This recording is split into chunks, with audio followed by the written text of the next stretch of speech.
Bienvenue sur le podcast Objectif Reconversion, produit par le Studio 29. Ici, on parle de reconversion professionnelle, d'évolution de carrière dans un même secteur d'activité, mais aussi de différentes thématiques sur le développement personnel et la santé mentale. J'espère vraiment que le parcours de mes invités vous touchera et vous donnera envie de passer à l'action. Bon épisode et bonne écoute. Salut Émilie, donc je vais t'expliquer un petit peu comment ça va se passer. Ce que j'aimerais un petit peu, c'est que tu puisses expliquer un petit peu ton parcours, ta vie, parce que moi, pour le coup, je te suis beaucoup sur Instagram. Ton parcours m'inspire beaucoup, mais je pense que tu pourrais en inspirer d'autres. Déjà, pour commencer, j'aimerais peut-être que tu te présentes. Avec plaisir. Alors, écoute, mon nom donc, est Émilie Duchesne. Je suis belge. D'accord. Mais j'habite à Bruxelles. Mais bon, je suis quasi aussi parisienne parce que je viens toutes les semaines à Paris depuis pas mal d'années. Et quoi te dire d'autre ? J'ai 3 enfants, un mari. C'est bien. Ouais, écoute, c'est toujours le même, donc on est bon. J'ai fondé une marque de bijoux qui s'appelle Théa Jewelry. Ça va faire 13 ans là dans presque un mois. Ouais, une marque que j'adore, notamment. Merci. C'est une marque, c'est surtout un concept de bijoux personnalisé. Et à côté de ça, je suis ce qu'on appelle, je pense, une slasheuse. C'est-à-dire que je fais plein de choses, toujours autour de l'entrepreneuriat, parce que c'est vraiment c'est vraiment ce que j'aime. Mais donc voilà, j'imagine qu'on va en parler après. Ouais, ça marche. Justement, j'aimerais en revenir dessus, parce que j'ai cru comprendre que tu venais d'une famille où tes parents étaient déjà dans l'entrepreneuriat, qu'ils avaient une marque à Bruxelles, si je dis pas de bêtises. Et du coup, je suppose que c'est venu depuis petite, cette âme d'entreprendre, notamment dans la mode. Écoute, j'ai toujours vu ça. Donc j'ai grandi avec ça. J'ai toujours 2 parents entrepreneurs, mais plutôt commerçants. D'accord. Donc c'est vrai que j'ai grandi comme ça. On est 5 demi-frères et sœurs, mais en vrai, il y a quand même un gros écart entre mon frère avant et mon frère après. Donc j'ai quand même grandi seule avec les 2 parents. Okay. Et donc c'est vrai que j'ai vachement été baignée là-dedans et j'étais souvent dans les showrooms, dans les magasins. Et donc c'est vrai que c'était plusieurs marques de mode. Ouais, donc en fait c'est un peu toujours ça que j'ai vu, tu vois. Donc en fait je crois que par défaut j'ai suivi un peu le même chemin. Ouais. D'accord, ok. Et justement j'ai vu que tu avais fait des études, tu avais fait une école de stylisme sur Paris. À Bruxelles. À Bruxelles, pardon. Ouais. D'accord. J'ai fait mes stages à Paris, mais j'ai fait des études de stylisme à Bruxelles, ouais. D'accord, ok. Et après, tu es venue sur Paris pour effectuer différents stages ? Exactement, j'ai habité presque 4 ans, je pense, parce que ça date un peu. Et j'ai eu la chance de faire des super stages. Donc là, c'est bon. Après, j'ai pas fait des trucs hyper concrets. Oui, mais tu es allée quand même dans des grandes marques. Ouais, j'ai été dans des super boîtes. Et c'est vrai que je pense que rien que d'ouvrir les yeux et ouvrir ses oreilles, c'était hyper intéressant. Ouais. Et puis, ça m'a permis de commencer à travailler ce que j'appelle mon réseau. Et moi, je trouve que c'est un outil qui est hyper important, je pense, dans une vie tous les jours, en étant entrepreneuse. Donc, c'est à ce moment-là que j'ai vraiment compris ça et que je me suis servie de ça. D'accord, ok. Et ton premier job, après tes études, donc du coup, tu as continué sur Paris ? C'est ça ? Le job, je suis rentrée à Bruxelles et là, j'ai intégré en fait la société familiale de mon père qui avait à l'époque 2 marques de vêtements. Ok. Et là, je suis restée presque 10 ans. Ah oui, quand même. Et ça s'est passé comment pour travailler en famille ? T'arrivais à trouver ta place ? Écoute, c'est un peu pour ça que je suis partie. J'ai un peu fouillé en fait sur Paris parce que justement, en sortant des études, je voulais pas, si tu veux, commencer en ayant zéro expérience professionnelle. Je trouvais ça un peu compliqué quand t'étais la fille du boss d'arriver avec 0 bagage. Ouais, je comprends parfaitement. C'était un peu ma croyance limitante qui me disait qu'on allait me juger et que j'allais pas être à la hauteur. Donc c'est un peu pour ça que je me suis barrée à Paris. D'accord. Et donc j'ai fait pas mal de stages et puis de CDD. Et quand je suis rentrée, au bout de 4 ans, je me sentais assez forte que pour... En fait, j'avais même envie. D'accord. Tu vois, en fait, j'avais même envie... J'avais le sentiment que j'étais prête et que, en fait, je me suis même pas posé la question, en fait, tu vois. Voilà. Il y a eu un bon moment, une opportunité de faire un nouveau choix et donc je me suis dit à ce moment-là, je vais rentrer et ça s'est hyper bien passé. Après, c'est jamais un long fleuve tranquille, le travail en famille, mais Mais non, c'était cool, j'ai bien pris ma place, j'avais une équipe qui bossait avec moi qui était trop bien, et mon grand frère était déjà là à ce moment-là, et en fait, on n'avait pas du tout les mêmes skills, en fait. Donc, d'accord, vous étiez complémentaires. Ouais, donc Ouais. voilà, c'était pas si compliqué. Et toi, tu faisais quoi exactement dans l'entreprise de Bah ton père ? écoute, en fait, c'était un peu un malentendu parce qu'à la base, je devais intégrer l'équipe de stylisme, et en fait, quand je suis arrivée à Bruxelles, en fait, il y a la fille qui était... je pense qu'elle était DIRCOM marketing, D'accord. qui est partie du jour au lendemain parce qu'elle a eu un petit souci familial. Et donc, en fait, j'ai repris son job complètement sur un malentendu. Ok. Et le temps de trouver quelqu'un. D'accord. Et en fait, j'ai adoré faire ce job, alors que j'avais jamais fait de la com et du marketing. C'était, alors là, je vais vraiment parler comme une vieille, mais c'était vraiment les tout débuts des e-commerce, des réseaux sociaux, c'est top, ouais. ce qu'on appelle aujourd'hui l'influence. Donc en fait, c'était assez cool parce qu'il y avait tout à imaginer et tout à faire. Ouais. Et c'est un peu ça en fait que j'ai insufflé dans la boîte. Et je pense que justement par mon jeune âge, il y avait cette fraîcheur en fait sur ce boulot qui était assez cool. Et au bout de 6 mois, ils n'ont pas trouvé quelqu'un. Et en fait, la question s'est pas vraiment posée, mais en fait, je me sentais trop bien et je pense qu'ils étaient contents. Ouais. Et donc j'ai jamais décollé de ce job pendant 10 ans.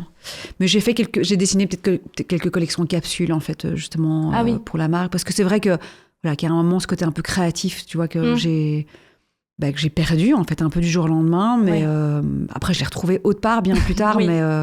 Mais voilà, donc du coup j'avais déjà à ce moment-là, même si j'avais cette casquette de DIRCOM, j'avais déjà ce truc un peu de slasher en fait, de faire un peu de vitrine et un peu de stylisme. J'aimais déjà bien ça. D'accord, ok, ça marche. Bon ça c'est top. Et du coup après au bout de 10 ans je crois, t'as souhaité quitter, arrêter de travailler avec la boîte familiale ? Non, en fait, au bout de 7 ans déjà, j'ai décidé de lancer Théa. Donc déjà, j'avais la marque en plus en fait du full-time job. Théa, donc qui était ma marque qui est toujours d'ailleurs la marque de bijoux, a été lancée pas du tout comme un business en fait. C'était vraiment un projet que j'avais envie d'avoir à moi. Justement pour pas toujours tout dépendre en fait de mon frère ou de mon père avec qui ça se passait bien, mais j'avais envie d'avoir un espace de création qui était à moi. Et donc pendant 3 ans j'avais déjà ça, qui était vraiment un peu le midi, un peu le soir, et mon père a arrêté tout simplement en fait ses activités. D'accord.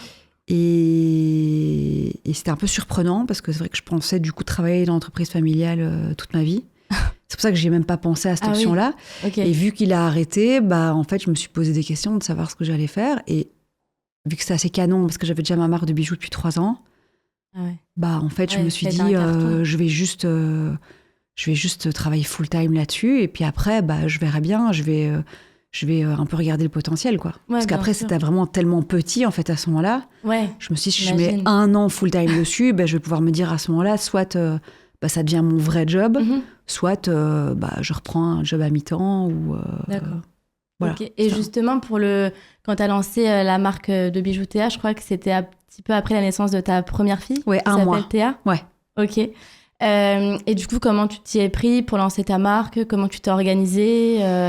T'étais toute seule ? Comment t'as fait ? Écoute, déjà, ça se prépare pas en un mois, tu vois. Donc, c'est déjà un projet que j'ai quasi bossé sur toute ma grossesse. Après, attention, c'est un projet qui n'était pas compliqué dans le sens où moi, j'avais pas de collection, j'avais pas de stock. D'accord.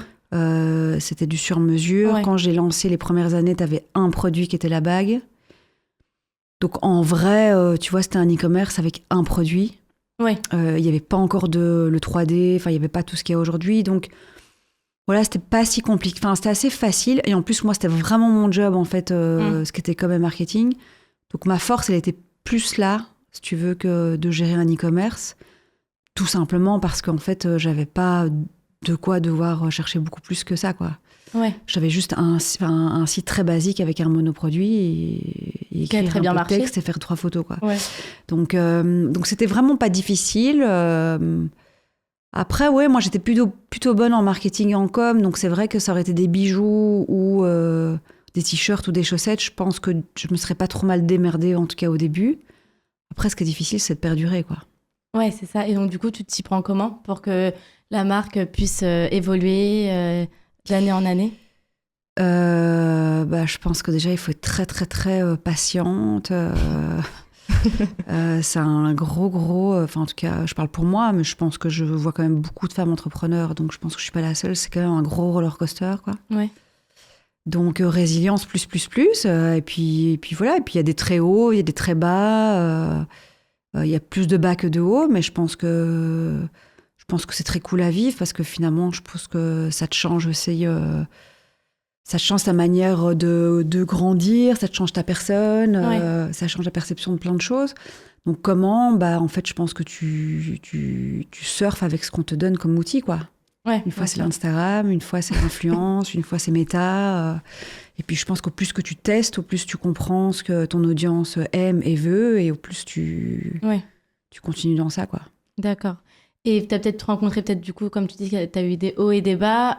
Au moment des bas, qu'est-ce que tu faisais justement pour remonter la pente? Comment tu gérais un petit peu peut-être le stress, peut-être la déception, je sais pas. Écoute, je sais pas trop. Moi, je pense que j'ai un espèce de don un peu naturel de voir toujours le positif dans le négatif. Ouais, t'as l'air tellement paisible, tellement positif. Alors, top. je pense que je suis très paisible de l'extérieur, mais je suis très tendue de l'intérieur. D'accord, ok. Je le vois pas spécialement moi non plus, mais mon corps souvent me dit merde. Ah, ouais. Et je l'écoute. Donc ça, c'est plutôt une bonne chose. Mais j'ai pas tendance trop à voir venir, tu vois, je sais pas moi, des problèmes de dos, des choses comme ça. Donc voilà. Mais je l'écoute, je me dis, ah ouais, donc là, il y a un truc à faire. Donc j'ai tendance plutôt à pas attendre que ça passe. J'ai tendance plutôt à trouver des solutions. Ouais. Et ce que je pense aussi que j'ai toujours fait, c'est que j'ai jamais été très honteuse du fait que ça marche moins bien ou d'avoir des problèmes. J'ai pas ce truc de l'échec, en fait. Je pense que ça m'aide aussi. Bien, ouais. Tu vois, j'ai pas ce truc d'avoir raté un truc, d'être pas à la hauteur. Oui, je peux avoir des pertes de confiance, mais je me dis pas que si ça marche pas, ça sera nul, quoi. Ouais. Donc du coup, je pense que ça m'aide aussi de me dire que quoi qu'il arrive, j'apprendrai et que si ça marche pas, en fait, je m'en fous parce que je l'aurais fait. Je pense que ça, c'est un chouette moteur. Ok.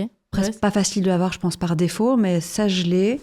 Bah, et donc, du coup, ça me permet d'avancer et de trouver des solutions et de parler surtout.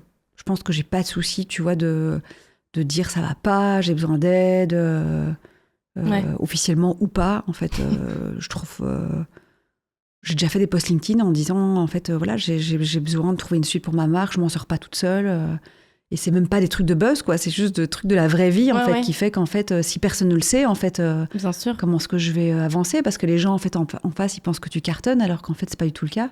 Ouais. Donc, ça veut dire que du coup, t'es pas trop mauvaise, du coup, en image. Ouais, c'est un compliment, mais l'intérieur, quand même, fait que ça va pas, quoi. Donc, voilà. D'accord, ok, ça m'a. Et t'as été accompagnée pour ce projet-là, pour la marque Théa? Ou t'as vraiment tout fait toute seule? Accompagnée, j'ai eu des équipes. Ouais. Mais ce que je veux dire, est-ce que tes proches, comment ils étaient là pour toi? Comment tu gérais un petit peu cette nouveauté dans ta vie, en fait, d'entrepreneuriat, même si t'étais déjà dedans? Oui.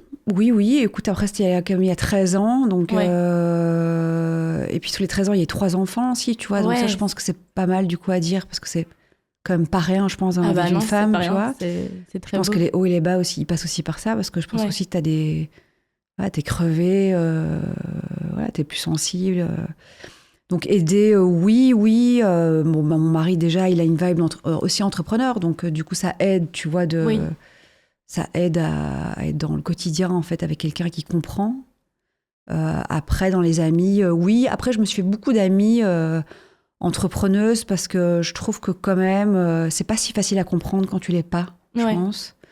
Donc, j'ai plein d'amis d'enfance et tout, mais c'est pas forcément des sujets sur lesquels je vais parce que ou elles sont mères au foyer, ou elles sont employées. Et je trouve que c'est pas facile, du coup, à comprendre ça. Donc, oui, après, tu vas puiser dans une espèce de boîte à outils sociale, tu vois, mais je me suis souvent sentie aidée, D'accord. Et justement, tu reviens sur le fait que tu as eu 3 enfants. Ouais. Comment tu fais un petit peu pour allier ta vie professionnelle et ta vie personnelle? En plus, comme tu dis, tu viens de Bruxelles. Ouais. Donc, du coup, tu fais beaucoup d'allers-retours sur Paris. Oui. Comment tu gères un petit peu justement ta vie personnelle avec tes enfants, ton mari? Alors, écoute, déjà, on a quelqu'un à la maison qui vit avec nous, parce qu'à Bruxelles, on peut se permettre d'avoir ce genre de profil, Paris, parce qu'on a des espaces qui sont bien plus grands. Ouais. On a des espaces qui sont bien plus verts aussi, donc du coup, tu as une vie plus agréable, plus qualitative, on va dire, peut-être moins culturelle, mais familiale, c'est plus facile. D'accord. Après, j'ai pas toujours eu quelqu'un. Mais sans elle, honnêtement, je pense que je pourrais pas autant bouger, autant faire, parce que je peux pas être en même temps à l'école, à la gym et à Paris. Donc moi, j'ai décidé ça parce que c'est ma vie, parce que je suis plus heureuse dans cette vie-là, et que j'estime que si je suis heureuse, je pense que je serai une meilleure maman et une meilleure femme. Donc après, ça, c'est mon choix. Après, j'ai un mari aussi qui... Il n'y a pas vraiment de différence entre nous, en fait, tu vois. C'est leur papa autant que je suis leur maman, en fait. J'ai pas une étiquette, si tu veux, de par défaut de devoir faire tout ça et lui pas. Donc, je pense que ça, c'est une grande chance aussi, tu vois. Après, moi, je pars qu'une nuit par semaine, tu vois. Je suis en général 2 jours par semaine à Paris, mais en fait, je suis pas là qu'un soir. Ok. Donc, c'est gérable. Oui, tes enfants, ils le ressentent pas plus que ça, puis ils sont habitués. Et en vrai, c'est un peu comme moi. Je pense qu'ils ont toujours connu ça avec leurs parents. Ouais, c'est ce que j'allais dire, c'est ça.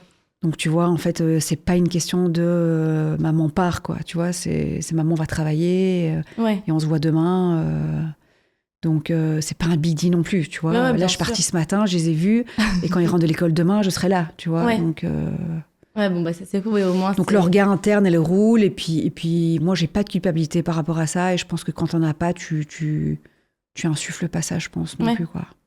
Ça c'est cool, trop bien. Ouais. Et donc du coup, la marque Théa évolue, tu proposes de nouvelles choses sur ta marque. Ouais. Par la suite, du coup, tu as fait d'autres projets dont tu peux peut-être nous parler. Oui, en vrai, il n'y en a que vraiment un. Après, j'ai quand même accompagné pas mal de jeunes boîtes digitales. D'accord. Ça depuis quand même quelques années. J'en prends pas beaucoup parce que j'ai pas vraiment le temps. Mais après, il y a vraiment des coups de cœur, on va dire. Des matchs qui se font où j'aime bien les personnalités, j'aime bien l'histoire, les valeurs. Donc c'est vrai que s'ils ont besoin de moi et que le match se fait, je le fais avec grand plaisir. Et ce qui est chouette aussi en général, c'est que sur la durée... Ouais. Tout ce qui est un peu one shot, en fait, je le fais pas parce qu'en vrai, j'ai pas le temps. Mais si vraiment il y a un truc à écrire, en fait, avec une marque sur une durée de quelques mois, je trouve ça assez cool parce que tu vois vraiment du coup l'évolution et tu peux me comprendre un peu ce que les fondatrices en veulent. Donc il y a ça. Et je fais pas mal de mentoring du coup pour des boîtes comme chez Mercedes, France Éclat, c'est des incubateurs en fait de femmes, donc ça j'adore aussi. Et ce que j'ai monté il y a plus ou moins 2 ans, mais qui en vrai est devenu un vrai business cette année, c'est un projet qui s'appelle Roller Coaster avec... là du coup j'ai une binôme, on est 2. D'accord. Avec une partenaire qui s'appelle Clio et qui est belge aussi, qui a tout à fait le même profil que moi. Et là on est vraiment plus dans le produit, mais quoique ça devient quand même une marque là de plus en plus. Et c'est vraiment un collectif de femmes qu'on essaye d'élever, créer des synergies, mettre notre réseau en fait à leur disposition à travers des events, une application, une newsletter. Soit c'est à travers un abonnement sur une application, soit c'est au one-shot sur les events. On essaie de vraiment... elle aussi en fait, a monté sa boîte en 2011 qu'elle a vendue en 2016. Et donc du coup, c'était vraiment la réflexion de se dire c'est quoi le projet en fait qu'on aurait rêvé nous d'avoir en fait en 2011 quand on a monté nos boîtes et qui fait qu'on aurait peut-être gagné en fait pas mal de temps quoi. Ouais, ça c'est cool, trop bien. Et donc du coup justement tu as lancé ce projet-là avec ta binôme. Ouais. De ce que je comprends, tu travailles quand même beaucoup avec des femmes. Oui. C'était un souhait de travailler dans l'entrepreneuriat féminin? Non, en fait, je t'avoue pas du tout, mais c'est marrant parce que en fait, on n'a jamais attiré des hommes. Ah bon? Mince. Et c'est marrant parce qu'au tout début, le roller coaster, on n'a jamais utilisé en fait le mot Ah oui. sororité ou femme ou entrepreneur féminin. On est resté dans l'entrepreneuriat. Et on a même essayé de faire des roller coasters avec dans des events avec des coachs ou des mentors hommes. Ouais. Et en vrai, ça n'a pas vraiment hyper bien marché. Alors que moi, j'ai plein de potes mecs qui sont entrepreneurs, avec qui j'adorais faire des projets. Mais je sais pas, on a vraiment remarqué qu'elles étaient... elles avaient une sorte de safe place comme ça entre elles. Et pas du tout en mode féministe, hein, on n'est pas du tout là-dedans, quoi. C'est juste en mode, j'arrive plus à dire les choses, je me sens pas nulle devant un homme. Elles sont plus à l'aise, en fait. Ouais, elles sont plus à l'aise. Alors bon, voilà. Donc naturellement, en fait, on est allé vers ça et en fait, on n'a jamais eu autre chose que ça. Donc aujourd'hui, on le dit. Voilà, on le dit, c'est un collectif de femmes. D'accord. Parce qu'il n'y a pas d'hommes. Ouais. Donc aujourd'hui, on le dit parce qu'on a fait ce choix-là, parce qu'on ne va pas s'exciter en fait, à essayer d'attirer d'autres gens, alors que c'est nos clientes, en fait. Ouais, bien sûr. Et surtout qu'on a déjà essayé. Bon, après, on s'est encore dit en 2025 qu'on va encore faire un test parce qu'on a trop d'hommes qui nous inspirent. Mais peut-être le twister et voir un peu justement comment est-ce qu'on peut faire un truc différent. D'accord, ok. Ouais, c'est super sympa. Ouais. Top. D'accord. Et donc, du coup, vu ce que tu me racontes, je comprends du coup que tu as toujours évolué dans le même secteur d'activité, en quelque sorte. Tu t'es jamais lassée? Tu n'as jamais voulu faire autre chose Non, parce que je pense que j'ai jamais eu un profil qui... En fait, je pense vraiment que j'ai jamais eu de ma vie une journée identique. Ouais. Et je pense que c'est ça qui fait que je me lasse pas. J'ai jamais eu un job, tu vois, où je faisais le même job description. Ouais. J'ai jamais eu un job de 9 à 5. Enfin, c'est pas du tout quelque chose que je critique du tout. Mais c'est juste que je pense que c'est pas moi. Ouais. Et je pense que la vie est bien faite parce que j'ai toujours eu beaucoup de diversité. Ouais. Et des journées très différentes. Donc, je me suis jamais vraiment... lassée. Après, j'ai eu des essoufflements, comme sur ma boîte, par exemple, sur Théa. Mais essoufflements, pas de marque, essoufflements parce que seule, par exemple. Ouais. Donc, plus des sujets comme ça, mais pas des lassitudes en point de... Non, c'était juste peut-être pour la gestion. Oui, c'est plus, là, je suis fatiguée, je suis seule, je vois plus clair, des choses comme ça. Ouais. Mais pas vraiment le côté négatif. Tu vois, c'est plutôt un mal pour un bien, quoi, à chaque fois, quoi. D'accord. Et justement, quand tu avais des essoufflements, tu faisais comment pour les vaincre, entre guillemets? Je pense que ça passe avec le temps, en fait. Ouais. Après, il faut se bouger le cul. Je pense qu'effectivement, si tu fais rien, tu vas rester dans ton problème. Mais non, mais c'est un peu ce que j'expliquais tout à l'heure. C'est un peu la même chose, en fait. Hein. C'est trouver une solution, essayer des choses, sortir de sa zone de confort, en parler. Je pense que c'est un peu la même chose. Ou bien juste le verbaliser. Des fois, je pense que des fois, c'est juste thérapeutique. En fait, des fois, c'est un gros coup de fatigue, en fait, qui fait que seul, tu n'y arrives pas, mais qu'en fait, tu y arrives très bien, tu vois. D'accord. Et aussi, je veux juste rajouter quelque chose. Dis-moi. Je pense que les 2 fois où je me suis retrouvée essoufflée, j'ai fait appel à une coach externe aussi. Ah, donc tu as pu te faire aider de temps en temps. Donc, je me suis pris quelqu'un... j'ai contacté une coach business qui m'a vachement aidée, du coup, à être un peu ce plus un... Ouais. Mais ça rentrait dans ma boîte, qui fait que je me sentais pas seule et qui me donnait quand même cette prise de hauteur que je perdais, quoi. D'accord, ok. Oh, c'est top, ça. Ouais. C'est bien, tu as pu être accompagnée, soulagée. Ouais. Ok. Et alors justement, tu as lancé donc Théa. Là, ça fait maintenant 12 ans. Ça va faire 13 ans, là. Ça va faire 13 ans. Début décembre, ouais. C'était en Donc 2011, ouais. D'accord. Donc justement, après, tu as lancé d'autres projets. Après, comment tu as fait pour justement accompagner d'autres femmes dans leur métier, parce qu'en vrai, quand toi, tu as démarré, tu connaissais l'entrepreneuriat à travers tes parents. Oui. Mais là, maintenant, alors, c'est pas forcément que tu enseignes, mais entre guillemets, tu donnes peut-être des compétences que toi, tu as pu acquérir dans le temps à d'autres femmes. Aujourd'hui, c'est un peu ça... Parce que comme tu me dis que Écoute, oui, c'est de la transmission, tu vois. Après, je n'ai pas du tout une posture de prof, tu vois, parce que je n'ai pas du tout ce truc-là. Après, oui, tu transmets, je pense, tes acquis, tu vois, tout simplement, et puis ton histoire. Moi, j'essaie toujours d'être hyper authentique, hyper transparente. J'ai pas ce j'ai pas une espèce de vibe marketing. Je pense que c'est un peu ça qui fonctionne aussi en général sur mon profil, c'est que j'ai pas vraiment de souci à partager la vérité. Et je pense qu'en général, la vérité, elle est inspirante, tu vois, parce que la franchise. Parce qu'en fait, les filles souvent, elles ont l'impression que t'es mieux qu'elles, mais en fait, pas spécialement. En fait, je pense que c'est important de montrer que t'as un peu les mêmes problèmes et les mêmes coups de fatigue et les mêmes j'en ai marre.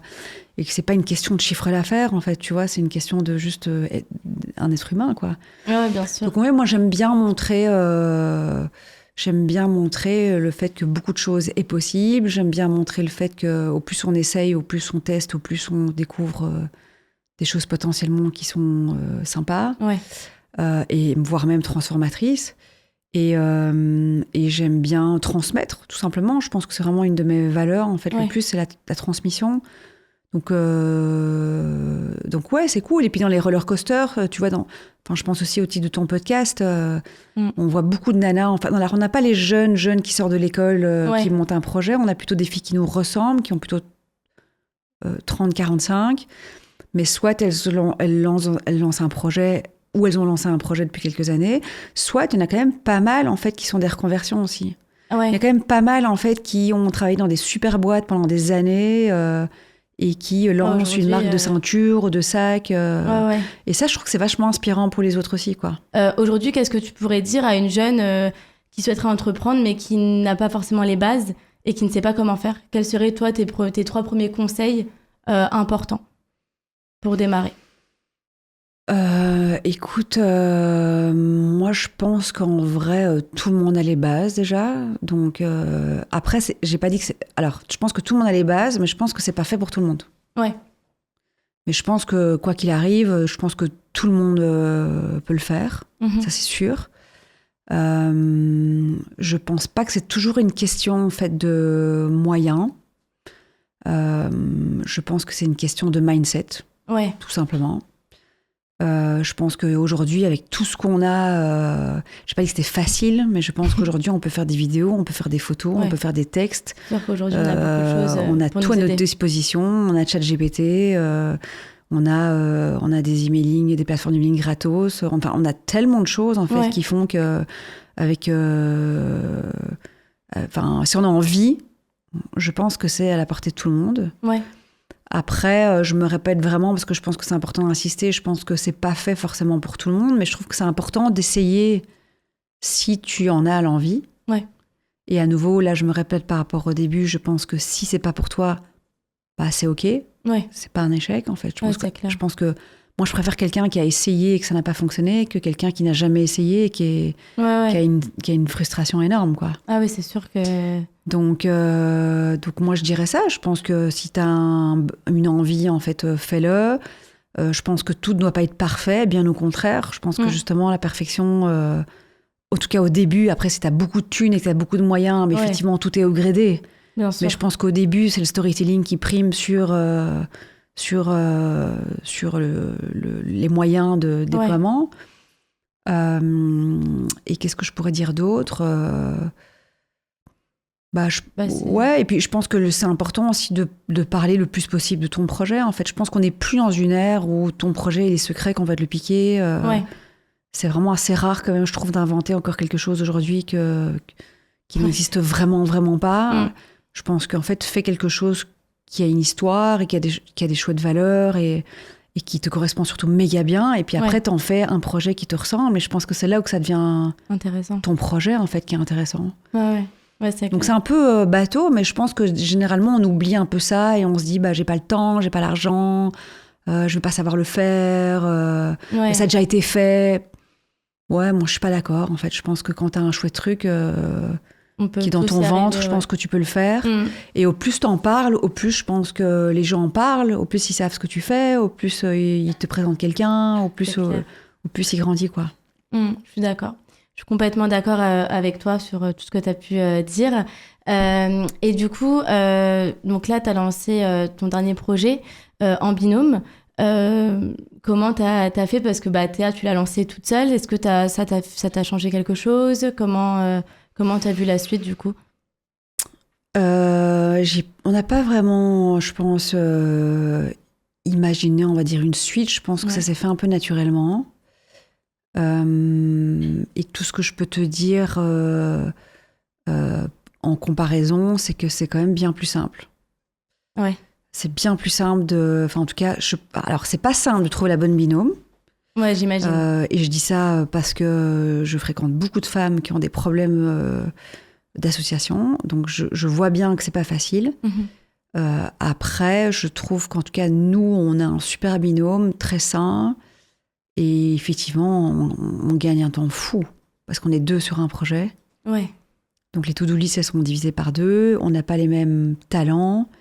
Donc du coup, on n'a pas des ressources extérieures. En fait, il y a beaucoup de choses qu'on fait nous-mêmes. Ouais. Et puis ce principe de ping-pong aussi, je le trouve canon, quoi. Parce que moi, je suis plutôt assez forte en brainstorming. Ouais. Seule, c'est pas super évident, je trouve. Donc le fait que tu aies tout le temps quelqu'un avec qui tu peux dire j'ai une idée, qu'est-ce que t'en penses, ou upgrader l'idée de l'autre, je trouve ça assez canon. Donc moi, ce que je trouve qui est très chouette, c'est que ça va plus vite, c'est plus excitant. Mais par contre, il faut quand même avoir la même vision, je pense. C'est important. Alors nous, on l'a naturellement la même, mais... Alors après, je pense que ce qui était pas mal, et on l'a pas fait exprès, c'est que du coup, on a lancé ce projet il y a plus ou moins 2 ans, mais en fait, on a monté la boîte que cette année. Et en fait, c'est un peu comme Théa, c'est un peu marrant, parce que c'est un peu 2 projets qui n'étaient pas vus, en fait, comme des business. Moi, j'ai jamais eu, si tu veux, le projet de base avec des objectifs, les plans financiers. J'ai jamais vraiment connu ça. Et je pense que c'est ça qui fait peut-être aussi que c'est plus avec le cœur à chaque fois. Ouais. C'est qu'en fait, ça marche et que ça prend. Donc, du coup, on y va. Mais c'est vrai que du coup, là où je voulais en venir, c'est que ça fait pendant 1 an et demi, en fait, on a bossé ensemble sur un projet marrant, sans penser business. Ouais. Et je pense que ce temps... on s'est vraiment dit en fait on bossait trop bien ensemble et que du coup on allait monter une structure. Ah ouais, c'est dingue, en fait c'était pas du tout prévu. Mais du coup on a fait connaissance, si tu veux, sans se le dire. Ok. Et qui fait que c'était une évidence. Ah ouais, c'est fou. Et ça, je trouve que c'est pas mal en fait. Je me suis dit tiens, ça serait un conseil que je pourrais donner sur les associations, c'est de se dire si t'as l'occasion, travaille sur ton projet ensemble, mais t'excite pas peut-être jour 1 sur un dossier partenaire ou autre. Il faut y aller progressivement. Vraiment, regarde en fait si vous avez les mêmes valeurs, les mêmes objectifs, la même vision. Et puis après, c'est top, potentiellement. Enfin, nous, ça s'est passé sur un malentendu. Et franchement, je trouve ça vraiment pas mal. Ah c'est top, non, c'est cool. Ok, super. Et j'ai peut-être une dernière question à te poser. Qu'est-ce que tu dirais à la Émilie il y a 20 ans, avant que tu démarres réellement dans la vie professionnelle? Écoute, je lui dirais quoi? Je lui dirais d'avoir confiance, je pense, en la vie. Ouais. Parce que moi, j'étais quand même vraiment maladivement timide quand j'étais petite. Après, il y a 20 ans, ça allait déjà mieux. Ah. mais c'était quand même assez tard. Et donc, du coup, je pense que je me mettais pas mal de barrières, en fait, par cette timidité. Ouais. Et je pense que de faire confiance, justement, quand j'ai la vie, c'est de manière large, mais ça peut être à juste ce qu'on te propose, en fait, tout simplement. Je pense que ça n'arrive pas par hasard, quoi. Et puis, tu essayes des choses, et comme je le disais, des fois, c'est pas ton truc. Ouais. Mais toutes les sorties de confort que j'ai fait, en fait, elles m'ont appris quelque chose et m'ont aidé, en fait, à passer des steps suivants et à grandir et surtout à mieux me connaître aussi. Et je pense que du coup, quand tu te connais assez bien, les choses seront plus faciles dans la vie. Donc, je dirais de faire confiance. Ouais, faire confiance au destin, du coup. Ouais. D'accord, ok. C'est super. En tout cas, merci beaucoup pour cet épisode. Merci à toi. Et puis, à très vite. Merci. J'espère que cet épisode vous a plu. Si vous vous questionnez sur votre vie professionnelle, Objectif Reconversion propose des bilans de compétences et des formations pour vous aider à concrétiser vos projets. Parce que vous faire rayonner est notre seul objectif. Vous trouverez tous les liens en description et si l'épisode vous a inspiré, n'hésitez pas à liker, commenter et partager. À très vite pour un nouvel épisode.